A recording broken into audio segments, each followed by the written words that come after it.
a woman accused of killing her fiancé by tampering with his kayak and then leaving him to drown in the cold and choppy waters of the Hudson River, pleaded guilty on Monday to a reduced charge of criminally negligent homicide. The case drew attention far beyond the area just north of New York City where the death occurred, as prosecutors described how a seemingly doting partner desperately called 911 for help after her fiancé disappeared, only to tell investigators later that it felt good knowing he was going to die. The woman, Angelique Grasswald, 37, was awaiting trial for second-degree murder and faced a maximum sentence of life in prison. She was charged in April 2015, after her fiancé, Vincent Viafor, 46, vanished after his kayak capsized during a trip on the Hudson River. The authorities said that Miss Grasswald had removed a plug from the boat and knew that a locking clip that kept the paddle in place was missing. The couple was returning on the evening of April 19 to the western shore of the Hudson from Bannerman Island, several miles north of West Point. The wind picked up, and Mr. Viafor, who was not wearing a life jacket or a wetsuit, fell into the water. His body was recovered in May. In the days after Mr. Viafor's disappearance, Ms. Grasswald behaved in ways that struck some who knew the couple as unusual, singing Hotel California at a local pub and using social media to post selfies and a video clip that showed her doing a cartwheel. She was arrested on April 30, a day after an encounter with investigators on the island she had visited with Mr. Viafor the day he disappeared. She had returned there to leave flowers in his honor. Prosecutors in Orange County, New York, said Ms. Grasswald had made conflicting statements that implicated her during a lengthy interrogation with investigators and that she knew she was the beneficiary of 2 life insurance policies belonging to Mr. Viafor and stood to receive a total of $250,000. Her lawyer, Richard A. Portal, argued that she was coerced by investigators and that there was a language barrier between Miss Grasswald, a native of Latvia, and the police. He also said she was unaware of her rights, at one point asking, "Who's Miranda?" Ms. Grasswald's trial was to begin next month after multiple delays, and Mr. Portal said that prosecutors had approached them this month with a plea offer.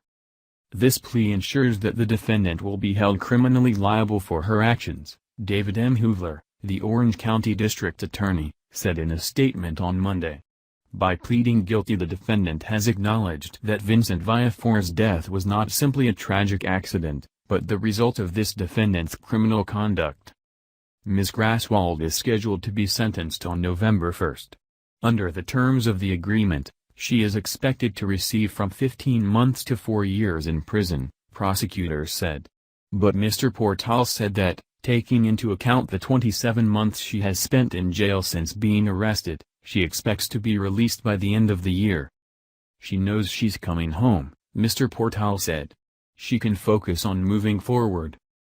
By pleading guilty to criminally negligent homicide, Mr. Portal said, Ms. Grasswald acknowledges that she took the plug from the kayak and that she was aware of the rough weather conditions on the river that day, but not that she intended to kill Mr. Viafor. The record is clear that this was not an intentional killing, he said.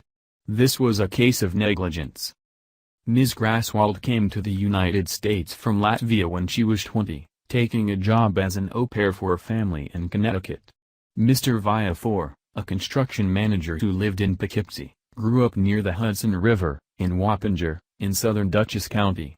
Both had been married twice before. Friends had described them as a loving couple who traveled to Eastern Europe together.